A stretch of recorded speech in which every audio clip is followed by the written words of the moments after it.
The June sun shone through the tall windows of the Chateau des Roses reception room, bathing the space in warm, golden light. The air was filled with the sweet scent of white lilies and yellow roses that adorned every table and corner of the room.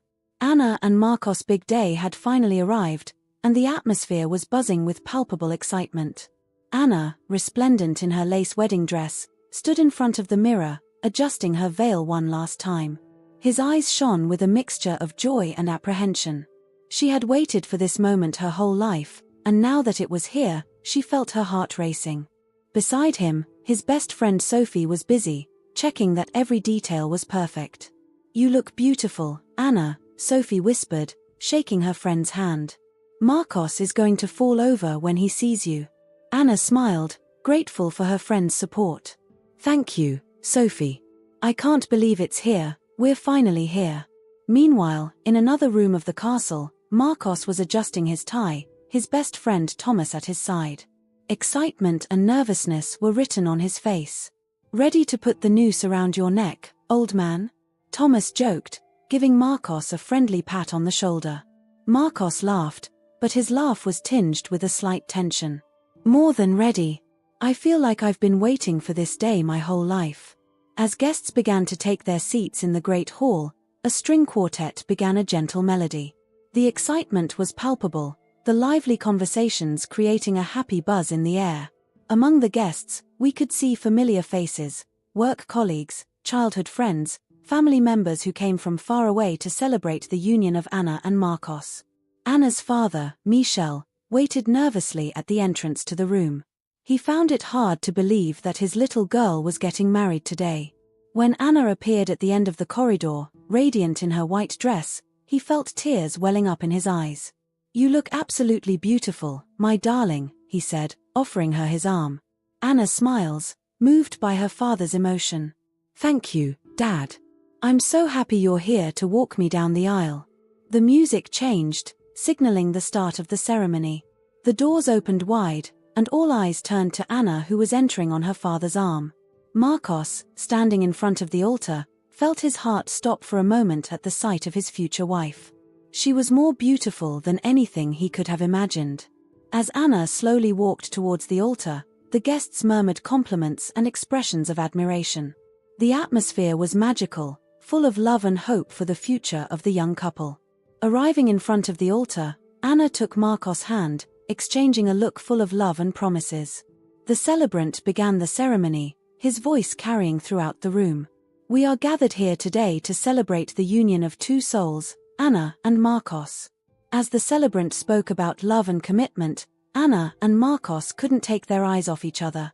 Their joined hands trembled slightly, reflecting the intensity of their emotions. The moment of wishes arrived. Marcos took a deep breath before beginning. "Anna, since the day I met you, my life has taken on a new meaning. You are my best friend, my most loyal support, and the love of my life. I promise to love you, to cherish and support you in good times and bad. I promise to laugh with you, to cry with you, and to build a life filled with happiness by your side." Anna's eyes filled with tears as she listened to Marcos' words. When it was his turn, his voice trembled slightly with emotion. "Marcos, you are the kindest, most caring, most loving man I have ever met. You make me laugh when I'm sad, you support me when I doubt, and you love me unconditionally. I promise to love you a little more every day, to support you in all your projects, and to build with you a home filled with love and happiness." The exchange of wedding rings was just as moving, with each person gently slipping the ring onto the other's finger, thus sealing their commitment. It was then that something unexpected happened. As the celebrant was about to pronounce the final words, the sound of a door suddenly opening startled the assembly. All eyes turned towards the entrance to the room. There, in the doorway, stood a woman in her 50s, dressed in a bright red dress that contrasted violently with the pastel tones of the decoration. His face was hard, his eyes shining with fierce determination. It was Dona Clara, Marcos' mother. A murmur of astonishment ran through the assembly. Dona Clara was not invited to the wedding due to tensions between her and Anna. His unexpected presence immediately created an atmosphere of unease. Marcos stiffened at the sight of his mother. He hadn't expected this, and the fear of what was to come was evident in his eyes. Anna, sensing her future husband's tension, squeezed his hand a little tighter, as if to tell him that they would face this together. Dona Clara walked down the aisle with determined steps, ignoring the shocked looks from the guests. His gaze was fixed on Anna, and there was no warmth in his eyes. "So, is this how it happens?" Dona Clara's voice echoed in the suddenly silent room. "My son is getting married and I'm not even invited." Marcos took a step forward, instinctively placing himself between his mother and Anna. "Mom, please.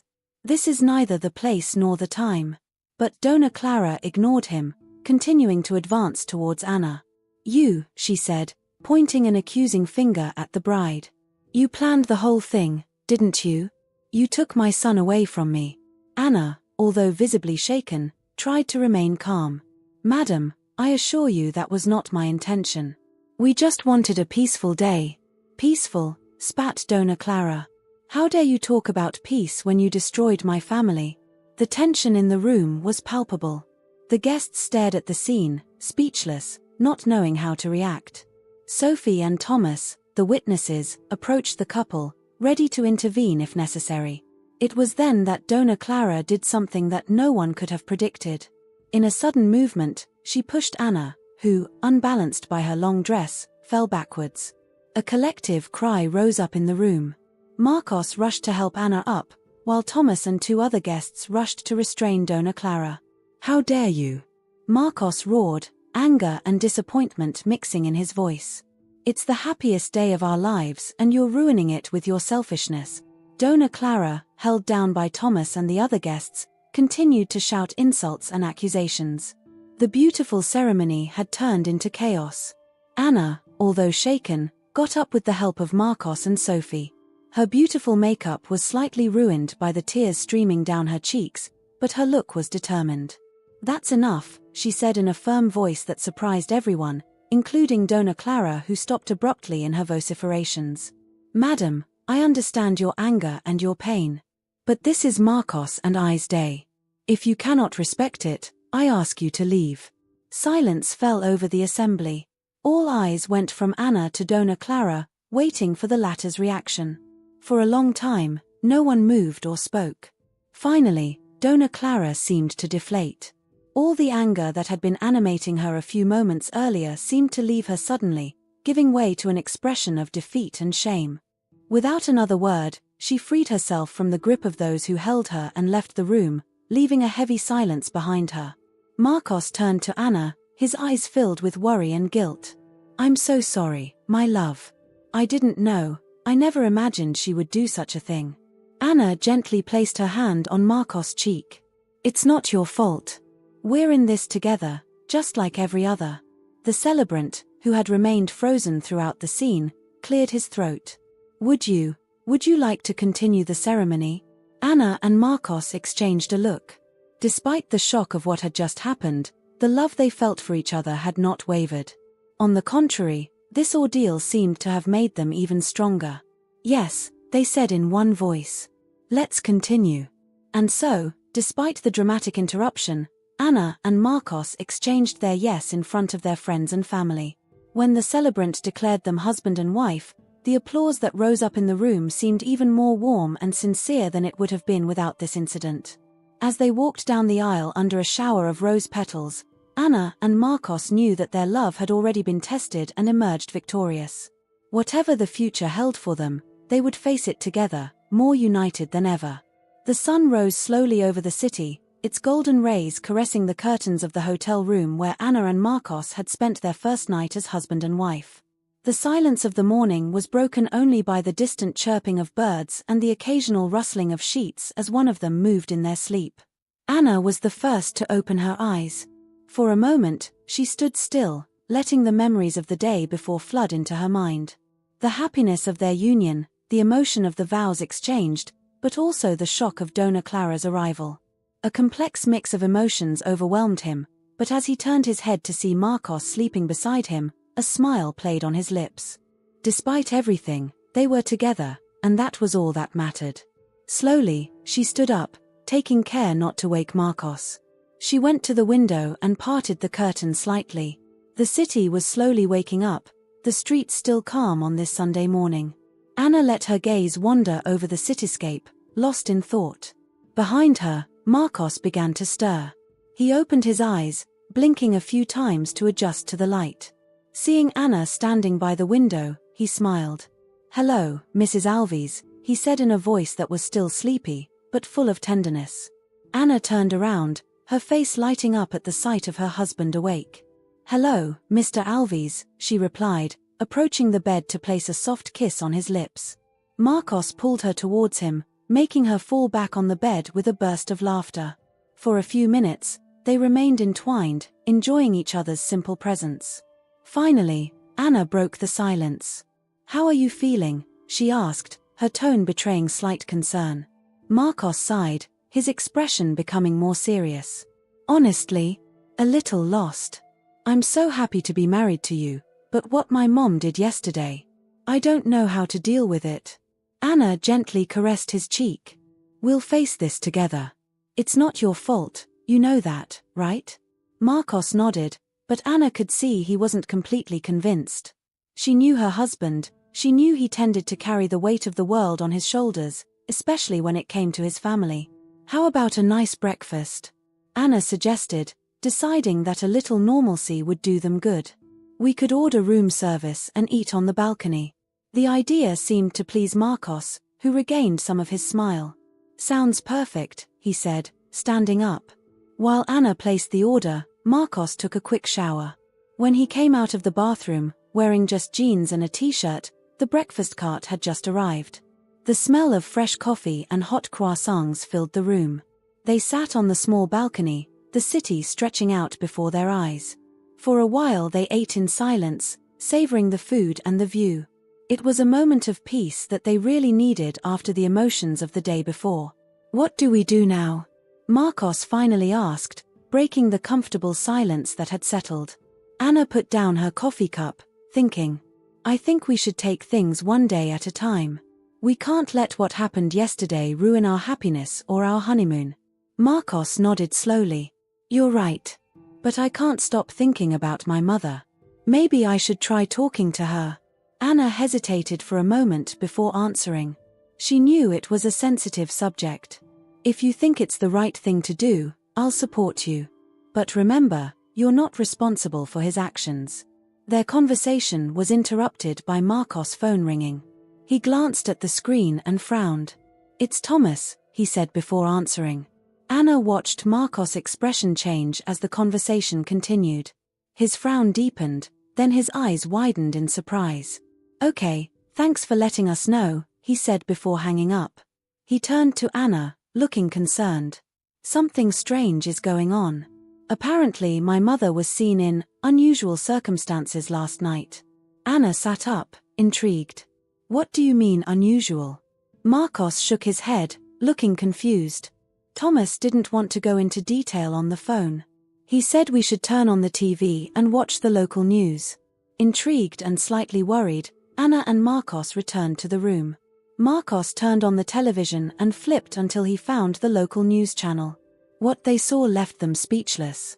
On screen, a reporter stood in front of what appeared to be the entrance to a casino. Behind her, police officers could be seen escorting several handcuffed people to patrol cars. Among them, clearly visible despite the police's efforts to hide her from the cameras, was Dona Clara. "A police operation took place last night in this clandestine casino," said the journalist. Several people were arrested, including Dona Clara Alves, a well-known local businesswoman. Authorities suspect a vast money laundering network. Anna and Marcos exchanged a shocked look. It explained so many things: Dona Clara's erratic behavior in recent months, her growing aggressiveness, her obsession with money. "I can't believe it," Marcos muttered, collapsing onto the bed. "My mother, involved in something like this?" Anna sat next to him, putting a comforting arm around his shoulders. "I'm sorry, my love. I know this must be a shock to you." Marcos was silent for a long moment, processing the information. Anna respected his silence, content to be present at his side, offering him her silent support. Finally, Marcos took a deep breath. "I have to go see her," he said in a determined voice. Anna nodded, understanding his need. "Of course. Do you want me to come with you?" Marcos hesitated for a moment before answering. Yes, please. I need you by my side. They dressed quickly, the light mood of breakfast completely dissipated. As they left the hotel, they were greeted by a swarm of journalists who had apparently caught wind of their connection with Dona Clara.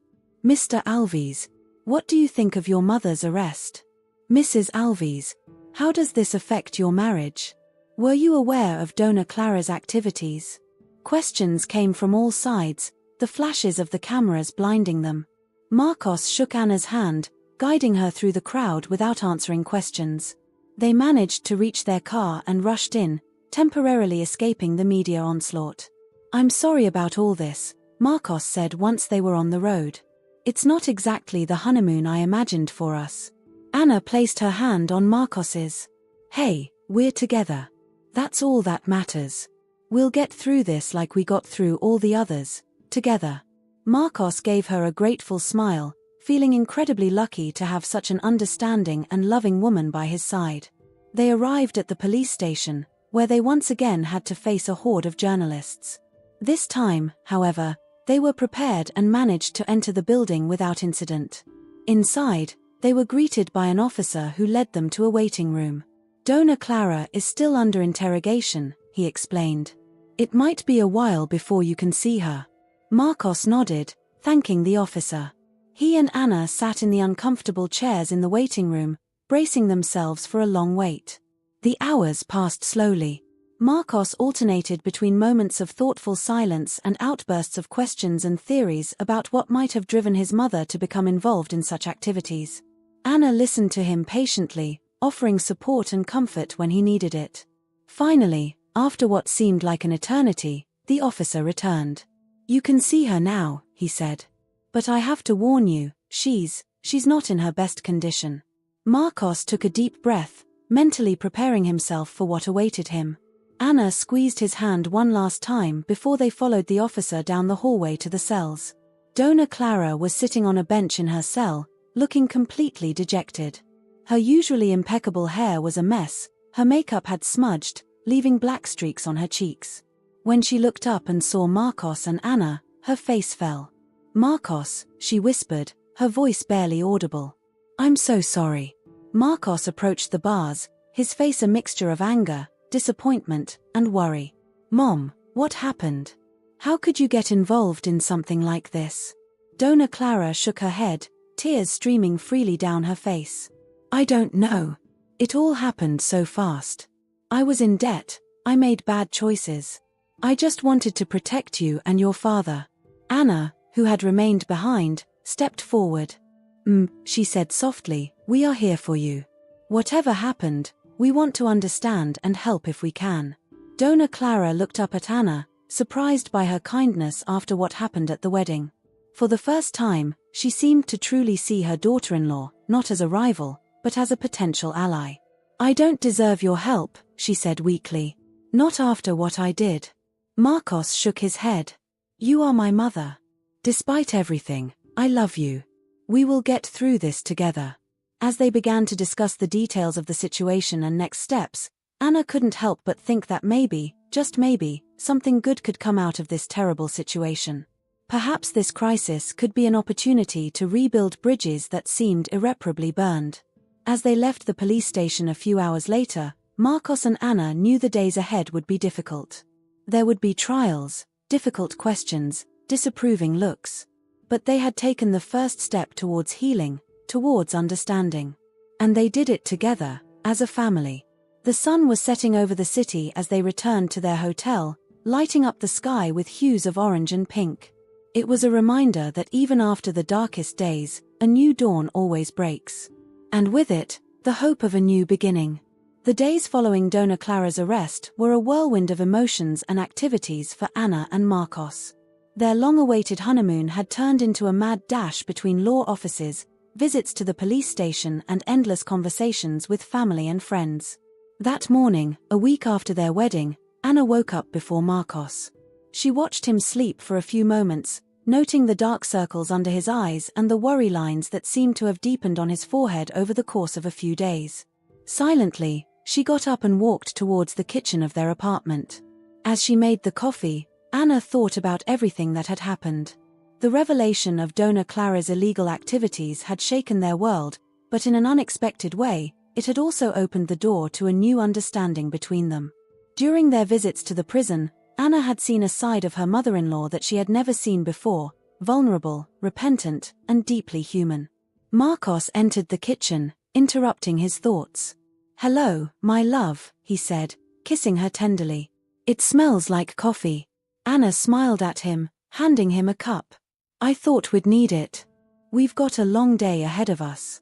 They sat at the kitchen table, savoring this moment of calm before the storm. Today was the day of Dona Clara's first preliminary hearing, and they were supposed to be in court in a few hours. "How are you feeling?" Anna asked, watching her husband's face carefully. Marcos sighed, running a hand through his hair. "Honestly, I don't know. Part of me is still angry at my mother for what she did, for ruining our marriage. But another part is just afraid for her." Anna placed her hand on Marcos's. "It's normal to have conflicting feelings. What's happening is not easy." They finished their breakfast in silence, each lost in their thoughts. As they prepared to leave, Marcos' phone rang. It was Thomas. "Marcos, Anna, you need to turn on the TV right now," Thomas said, his voice betraying his excitement. "Channel 7, now." Intrigued, they turned on the television. What they saw left them speechless. On screen, a reporter stood in front of what appeared to be the entrance to a large corporate building.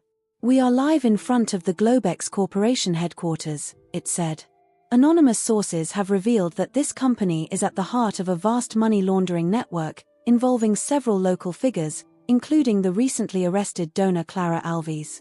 Marcos and Anna exchanged a shocked look. Globex Corporation was one of the city's largest companies, known for its aggressive but seemingly legal business practices. The journalist continued, "According to our information, Dona Clara Alves was just a pawn in a much bigger game.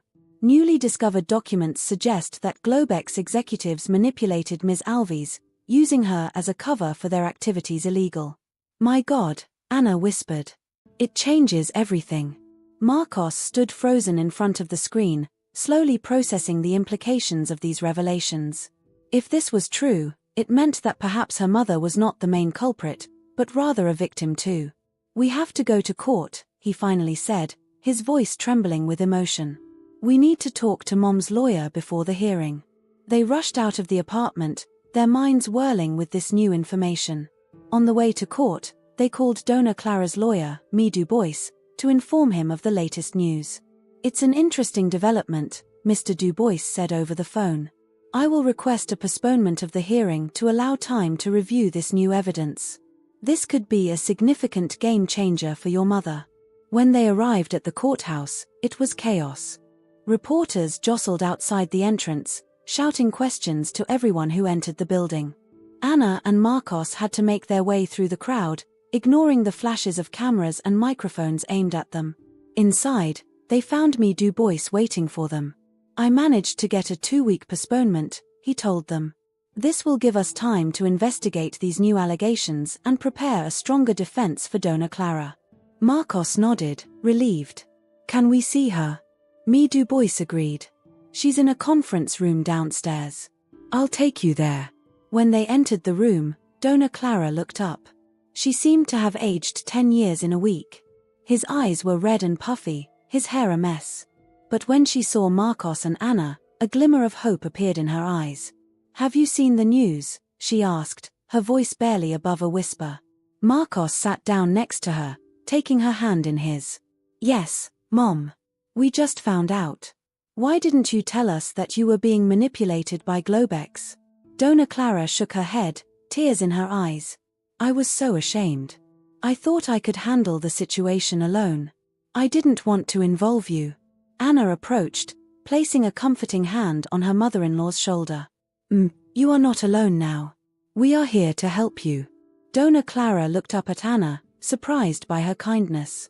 "After everything I've done, everything I've said, how can you still want to help me?" "Because we are family," Anna replied simply. "And families support each other, even in difficult times." These words seemed to touch Dona Clara deeply. For the first time since her arrest, She let out a real smile. I don't deserve you, she said softly. Both. Marcos shook his mother's hand. You're my mother. Of course we'll help you. But you have to tell us the whole truth now. No secrets, no lies. Dona Clara nodded, taking a deep breath. It all started about 2 years ago, she began. The company was going through a difficult time. I was afraid of losing everything I had worked so hard for. That's when the CEO of Globex approached me with an offer that seemed too good to be true. For the next hour, Dona Clara told them everything. How Globex had gradually drawn her into their illegal activities, how they had threatened her when she wanted to withdraw, how her fear and shame had pushed her to move away from her family. At the end of his story, Marcos and Anna were in shock. The extent of the manipulation and pressure put on Dona Clara was staggering. We'll fix this, Mom, Marcos said determinedly. With this new information, me Du Bois will be able to build a solid defense. You are not alone in this battle. Anna nodded. We will be with you every step of the way, madam. Dona Clara looked at them both, her eyes shining with tears. I'm so sorry for everything. Especially for the way I treated you, Anna. I was blinded by my fear and guilt. Can you forgive me? Anna took Dona Clara's hands in hers. Forgiveness is a process, but I'm willing to try if you are too. This moment marked a turning point in their relationship. For the first time, Dona Clara saw Anna not as a rival, but as an ally, a daughter even.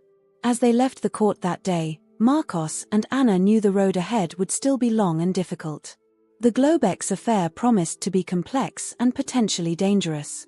But they had taken the first step toward family healing, toward truth and reconciliation. In the car on the way home, Marcos took Anna's hand. Thank you, he said simply. For everything. Anna smiled at him. That's what families do, right? They stick together no matter what. As they returned home, the sun peeked through the clouds, illuminating the city with golden light. It was as if nature itself reflected the hope that had just been born in their hearts. The future was still uncertain, but they would face it together, stronger and more united than ever. This unexpected revelation had not only changed the course of the legal case, but also paved the way for a new family dynamic. Anna, Marcos and Dona Clara still had a long way to go, a lot of wounds to heal, but they had taken the first step. And sometimes that's all it takes to start building something beautiful from the ruins. The weeks following the revelation of the Globex affair were intense for Anna, Marcos and Dona Clara. Each day brought new information, legal twists and emotional challenges. Despite the hearing being postponed, time seemed to fly by as they prepared to face the truth in court. One rainy morning, Anna and Marcos went to the detention center where Dona Clara was being held. The atmosphere was heavy, charged with mixed apprehension and hope. Today was the day they would finally have a frank and open conversation with Dona Clara, without the constraints of the court or the presence of lawyers. When they entered the visiting room, Dona Clara was already waiting for them. She seemed smaller, more fragile than they remembered, as if the weight of her actions had physically diminished her. However, there was a glimmer of determination in his eyes that hadn't been there before. Hello, Mom, Marcos said softly as he sat down across from her. Anna took a seat next to him, offering a hesitant smile to her mother-in-law. Marcos, Anna, Dona Clara replied, her voice trembling slightly. I'm glad you came. There was a moment of awkward silence, everyone wondering where to start. Finally, it was Anna who broke the ice. Madam Clara, she began, using her mother-in-law's first name for the first time, we are here because we want to understand. We want to hear the whole story, from you. Dona Clara nodded, taking a deep breath. I guess I owe you that, she said. Where to start? She closed her eyes for a moment, collecting her thoughts, then began her story. She told them about the increasing pressure she felt running her business, the fear of failure that gnawed at her day and night. She told them how the CEO of Globex, a man named Laurent Dupuis, had approached her at a charity gala. He was so charming, so understanding, Dona Clara explained, her eyes lost in memory. He told me about his own difficulties, how he had overcome them. He made me an offer that seemed to be the solution to all my problems. At first it all seemed legal, just borderline ethical perhaps, but not illegal. Clever investments, aggressive tax optimizations. But little by little, Dupuy's demands became more demanding, more risky. I knew what I was doing was wrong, Dona Clara admitted, tears beginning to fall down her cheeks. But I was afraid. Afraid of losing everything, afraid of disappointing you, Marcos. I told myself that I could stop whenever I wanted, that I was in control of the situation. Marcos squeezed his mother's hand, his own eyes moist. Why didn't you tell me, Mom? I could have helped you. Dona Clara shook her head. I was ashamed. And the deeper I got, the harder it became to talk about it. And then, they started threatening me. She told them how Globex had gradually taken control of her life, how they had isolated her from her family and friends. The threats were subtle at first, then increasingly explicit. They threatened to reveal everything, to ruin me. But that wasn't the worst part, she said, her voice barely above a whisper. They threatened to harm you, Marcos. Your career, your reputation. I couldn't let that happen. Anna, who had listened in silence until then, spoke. Is that why you were so hostile towards me? Did you think you were protecting me too? Dona Clara nodded slowly. Partly, yes. I thought that if I could get you both away from me, you would be safe. But I was also jealous, I admit. Jealous of your happiness, of your freedom. I became bitter and I let that bitterness dictate my actions. Silence fell over the room as they digested these revelations. Marcos, visibly moved, shook his mother's hand. Mom, I'm so sorry you had to go through this alone. But you have to understand, we are family. We face problems together. Anna nodded in agreement. Madam Clara, I know our relationship hasn't always been easy, but I want you to know that I am here too. For you, for Marcos, for our family. Dona Clara's eyes filled with tears. I don't deserve your kindness, not after everything I've done. Love is not about merit, Anna said softly. It's a choice. And we choose to be there for you. Dona Clara looked at her daughter-in-law with new respect. For the first time, she truly saw Anna's strength and compassion. Thank you, she whispered. I don't know how I'll ever be able to make up for all the hurt I've caused, but I want to try. If you'll give me a chance. Marcos shook his mother's hand. Of course we'll give you a chance, Mom. But we have to move forward with complete honesty. No more secrets, no more lies. Okay. Dona Clara nodded vigorously. I promise you. I'll tell the police everything I know about Globex and their operations. That's brave of you, Anna said. But are you sure? It could be dangerous. It's the only way, Dona Clara replied with a new determination in her voice. I've spent too much time afraid, hiding. It's time to face the truth, whatever the consequences. They spent the next few hours discussing the details of the case, with Dona Clara revealing everything she knew about Globex's operations. It was a difficult conversation, emotionally taxing, but also liberating. For the first time in years, Dona Clara felt free from the weight of her secrets. When the visiting time came to an end, all three of them stood up, aware that this conversation had marked a turning point in their relationship. I'm proud of you, Mom, Marcos said, hugging his mother. What you're doing takes a lot of courage. Anna approached in turn, hesitating for a moment before also hugging her mother-in-law. We are with you, Madam Clara.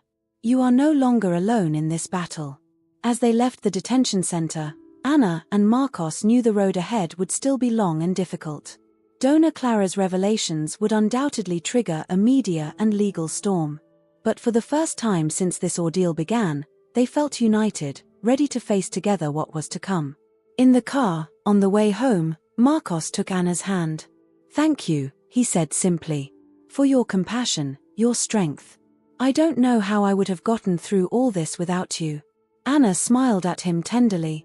That's what partners do, right? They support each other, through good times and bad. As they returned home, the sun peeked through the clouds, a symbol of hope after the storm. They knew the days ahead would be filled with challenges, statements to give, evidence to gather, perhaps even threats to face. But they felt stronger, more united than ever. This conversation with Dona Clara had done more than reveal the truth about the Globex affair. She had also opened the way to family healing, to mutual understanding that seemed impossible a few weeks earlier. Anna realized that sometimes it's in the darkest moments that the strongest bonds are forged. As they parked in front of their building, Marcos turned to Anna. "You know, despite everything that's happened, I feel strangely optimistic. Like we can finally move forward, build something new on firmer foundations." Anna nodded, fully understanding what he meant. "It's true. It's like we've all grown through this ordeal. Your mother, you, me, we're not the same people we were a few weeks ago." They got out of the car, hand in hand, ready to face whatever the future had in store for them. They knew it wouldn't be easy, that the Globex affair would probably dominate their lives for some time to come. But they had found a new strength in their family unit, a resilience they didn't know they had. As they entered their apartment, Anna and Marcos exchanged a look full of love and determination. Whatever the future held for them, they would face it together, as a family.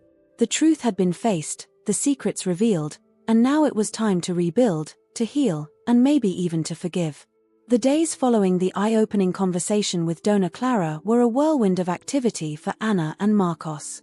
Dona Clara's revelations had triggered an in-depth investigation into Globex, and the couple found themselves at the heart of a media and legal storm.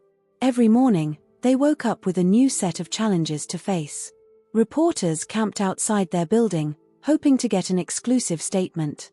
Lawyers called them at all hours to discuss new developments in the case. And in the midst of it all, they were trying to maintain some semblance of normalcy in their daily lives. One morning, while Anna was preparing breakfast, Marcos entered the kitchen, his face serious. "Mom's lawyer just called," he said, sitting down heavily in a chair. "They want her to testify against Globex executives in exchange for a reduced sentence."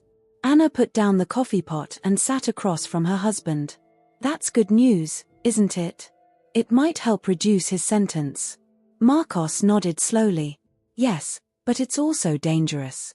The people involved in this matter are powerful and will not hesitate to take revenge." Anna took Marcos' hand in hers. "We will be there to protect her. We will get through this together, as a family." These words seemed to comfort Marcos, who squeezed his wife's hand gratefully. "You're right. We are stronger together."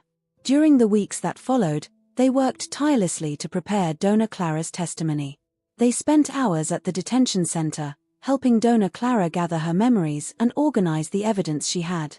It was an emotionally draining process, but also strangely cathartic for all three. One day, while they were taking a break from their work, Dona Clara turned to Anna with a look of remorse. "Anna, I would like to apologize once again for the way I treated you. I was so blinded by my fear and guilt that I failed to see the extraordinary woman that you are." Anna was touched by the sincerity in her mother-in-law's voice. "Madam Clara, I now understand that you are going through a very difficult time. I can't say that your actions haven't hurt me, but I'm ready to move forward if you are too." Dona Clara nodded, tears in her eyes. "I am. I want to repair the damage I've done, if you'll give me a chance." Marcos, who had observed the exchange in silence, felt his heart swell with pride and love for these two strong women in his life. "We will all move forward together," he said, hugging them both. The day of Dona Clara's testimony arrived faster than they had anticipated. The courthouse was packed, filled with journalists, lawyers, and onlookers who came to witness what promised to be one of the biggest financial scandals of the year. Anna and Marcos sat in the front row, offering their silent support to Dona Clara, who stood on the witness stand. Despite her obvious nervousness, Dona Clara spoke in a clear and confident voice, detailing her interactions with Globex executives and the illegal operations in which she had been involved. As the testimony unfolded, Anna couldn't help but admire her mother-in-law's courage. Dona Clara spared no one in her story, not even herself, admitting her own mistakes and moments of weakness with brutal honesty. When the defense attorney stood up for cross-examination, the atmosphere in the room became tense. He mercilessly attacked Dona Clara's credibility, attempting to portray her as a greedy and unscrupulous businesswoman who was now trying to save her skin by betraying her associates. But Dona Clara remained firm. She admitted her errors, accepted her share of responsibility, but remained steadfast in the facts she had presented. His sincerity and obvious repentance seemed to touch even the most skeptical members of the jury. After hours of grueling testimony, Dona Clara was finally allowed to leave the witness box. She looked exhausted but relieved, as if a huge weight had been lifted from her shoulders. Anna and Marcos rushed to join her as soon as the session was adjourned. "You were amazing, Mom," Marcos said, hugging her. "Really impressive, Madam Clara," Anna added with an encouraging smile. Dona Clara looked at them both, her eyes shining with tears. "Thank you for being there for me. I don't know if I would have had the strength to do this without your support." As they left the courthouse, they were greeted by a crowd of reporters shouting questions. Anna felt Dona Clara stiffen beside her, clearly uncomfortable with this media attention.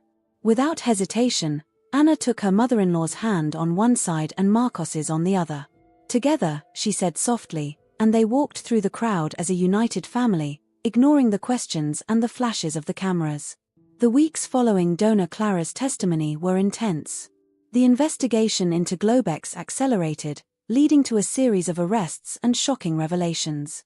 Dona Clara's name appeared regularly in the newspapers, sometimes as a manipulated victim, sometimes as a courageous informant. Despite the stress of the situation, Anna, Marcos, and Dona Clara grew closer and closer. They spent long evenings together, talking about everything and nothing, making up for lost time. Dona Clara, freed from the weight of her secrets, seemed lighter, more open. She laughed more easily, sharing stories from Marcos' youth that Anna had never heard before.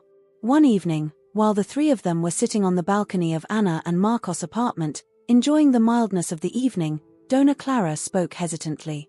"I want to tell you something," she began. "These last few weeks have made me realize how stupid and selfish I have been. I was so focused on keeping up appearances, on being financially successful, that I forgot what was really important: family." She turned to Anna. "Anna, I misjudged you from the start. I was jealous of your youth, of your independence. I feared that you would take my son away from me. But I was wrong. You brought so much joy and by force to Marcos, and now to me too. I am proud to have you as my daughter-in-law." Anna felt tears welling up in her eyes. "Thank you, Madam Clara. This means a lot to me." Dona Clara then turned to Marcos. "Son, I'm so sorry for disappointing you. I hope one day you can forgive me." Marcos took his mother's hand. "Mom, I've already forgiven you. You made mistakes, yes, but you also had the courage to admit them and try to fix them. I'm proud to be your son." They stayed like that for a long time, savoring this new bond that had been forged between them. The path to reconciliation had not been easy, but each step had brought them closer, strengthening their love and understanding for each other. As night fell over the city, Anna couldn't help but think how much their lives had changed in such a short time. Just a few months ago, she and Dona Clara could barely be in the same room without tension. Now they sat side by side, sharing laughter and confidences like old friends. Globex's trial was still ongoing, and Dona Clara's future remained uncertain. But Anna knew one thing for sure: whatever happened, they would face it together, as a family. As they walked back inside, Marcos put an arm around Anna's shoulders. "Thank you," he whispered in her ear. "For what?" she asked, surprised. "For believing in the possibility of reconciliation, even when it seemed impossible. For giving my mother a chance. For simply being you." Anna smiles, snuggling closer to her husband. She looked at Dona Clara, who was busy in the kitchen, preparing tea for everyone, and felt a wave of affection wash over her. The road to reconciliation had been long and sometimes painful, but it had taken them to a place Anna never thought possible. They had become a real family, united in adversity, strengthened by the trials they had gone through together. As they sat down to enjoy their tea, Anna realized that this was the true meaning of family. It wasn't always easy, it wasn't always perfect, but it was a bond that could weather the harshest storms and come out stronger. And as night enveloped the city, in this warm apartment, three people who had been through hell together finally found the peace and harmony they had sought so long. The months that followed Dona Clara's testimony were a period of intense transition for the entire family. The investigation into Globex had grown into one of the biggest financial scandals of the decade. The revelations followed one another, implicating highly placed figures and shaking the business world. In the midst of this media storm, Anna, Marcos and Dona Clara had found a fragile but precious balance.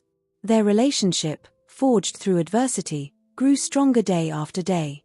They had learned to communicate openly, to share their fears and hopes, to support each other in difficult times.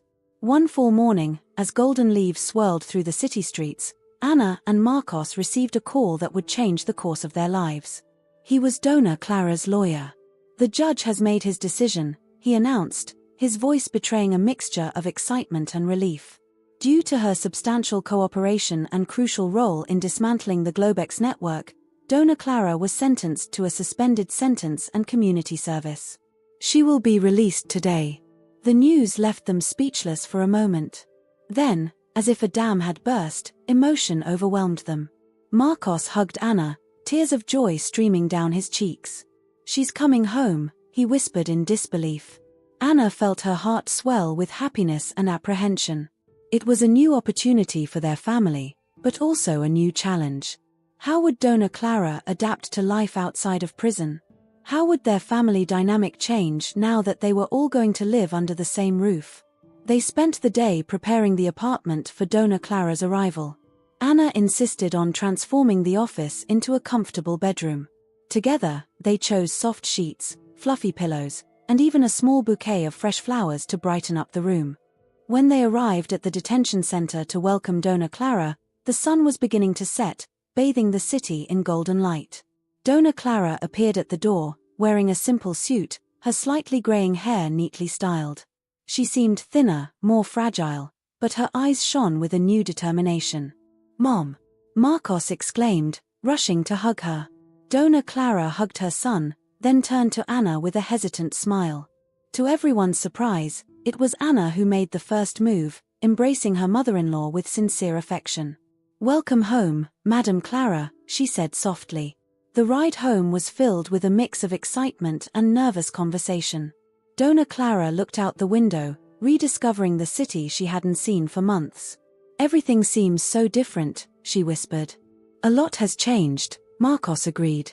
"But the main thing has remained the same. We are still here, together." When they arrived at the apartment, Dona Clara was moved to tears when she discovered the room that Anna and Marcos had prepared for her. "You shouldn't have gone to all this trouble," she said, gently touching the flower petals on the dresser. "We wanted you to feel at home," Anna replied with a warm smile. That night they dined together, sharing a simple but lovingly prepared meal. The conversation was awkward at times, punctuated by silences, but underpinned by a feeling of gratitude and hope. As the days passed, a new routine was established. Dona Clara, determined to rebuild her life, began community service at a local community center. There she discovered a new passion for helping others, using her management skills to help run training programs for the unemployed and troubled young people.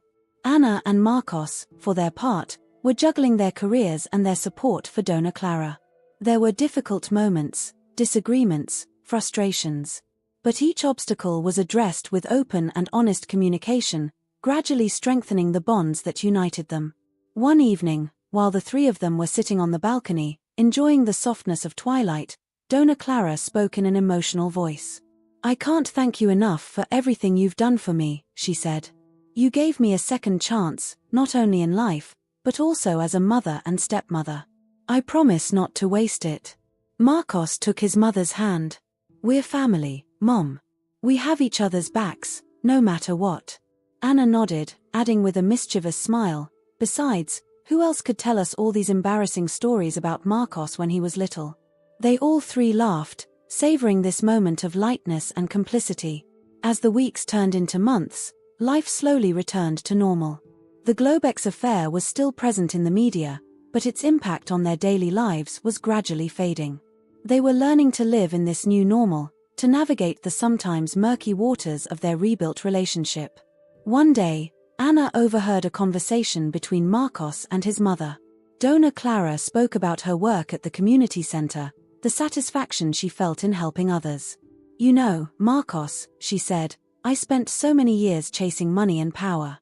But now I realize that real wealth is in the relationships we build, in the difference what we can do in the lives of others." Anna felt her heart swell with pride and affection. Dona Clara's transformation was remarkable. She had transformed from a ruthless businesswoman to someone who found meaning in serving others. A few months later, Anna and Marcos received news that would change their lives again. Anna was pregnant. When they told Dona Clara the news, her reaction surprised them all. Instead of the worry or possessiveness they had feared, Dona Clara burst into joy, tears in her eyes. "A baby," she exclaimed, hugging Anna. "Oh, my dear, it's wonderful." The months that followed were filled with joyful preparations. Dona Clara proved to be a valuable ally, providing advice and support to Anna throughout her pregnancy. She was involved in every aspect, from decorating the baby's room to preparing nutritious meals for Anna. The day of the birth came earlier than expected. While Anna was in labor at the hospital, Marcos by her side, Dona Clara waited nervously in the hallway. When the baby's first cries rang out, she felt her heart swell with a love she had never known before. Marcos walked out of the delivery room, his face beaming with happiness. "It's a girl," he announced, hugging his mother. When Dona Clara was allowed into the room, she saw Anna holding a small bundle in her arms. Anna looked up, tired but radiant. "Would you like to hold your granddaughter, Madame Clara?" she asked softly. With trembling hands, Dona Clara took the baby. Looking at the peaceful little face, she felt all the remaining barriers in her heart collapse. "She's perfect," she whispered. Anna and Marcos exchanged a knowing look. "We thought about calling her Clara," Marcos said. "In your honor, Mom." Dona Clara looked up, stunned. "Really? After everything I've done?" Anna smiles tenderly. "Not for what you did, but for who you became. For the strength and courage you showed. We want our daughter to grow up knowing that strength." This moment truly marked a new beginning for their family. Little Clara became the center of their universe, uniting the 3 generations in unconditional love. The years passed, bringing their share of joys and challenges. Dona Clara continued her work at the community center, becoming a respected figure in the community. Anna and Marcos continued their careers while lovingly raising their daughter. One evening, as little Clara played on the living room carpet, Dona Clara observed her family with a mixture of pride and gratitude. She thought about how far she had come, the mistakes made, the lessons learned. "What are you thinking about, Mom?" Marcos asked, noticing her thoughtful look. Dona Clara smiled, her eyes shining with unshed tears. "I think about how blessed we are. Despite everything that's happened, despite my mistakes, we are here, together. It's more than I ever dared to hope for." Anna approached, taking her mother-in-law's hand. "It's because we chose love and forgiveness over resentment. We chose to move forward together." Marcos agreed, adding, "And look where this has gotten us. We are stronger, more united than ever." As the sun set over the city, bathing the apartment in a soft golden light, the Alves family savored this moment of peace and harmony. They had weathered storms, faced challenges that could have torn them apart. But instead, they had emerged stronger, wiser, more loving. Their story was a testimony to the power of forgiveness, the resilience of familial love, and the possibility of a new beginning, even after the most grievous of mistakes. As little Clara grew up, surrounded by the love of her parents and grandmother, she embodied the hope and promise of this new chapter in their lives. And so, in the warmth of their home, surrounded by the love they had built and nurtured, the Alves family looked toward the future with hope and gratitude, knowing that whatever life threw at them, they would face it together, united by ties stronger than ever.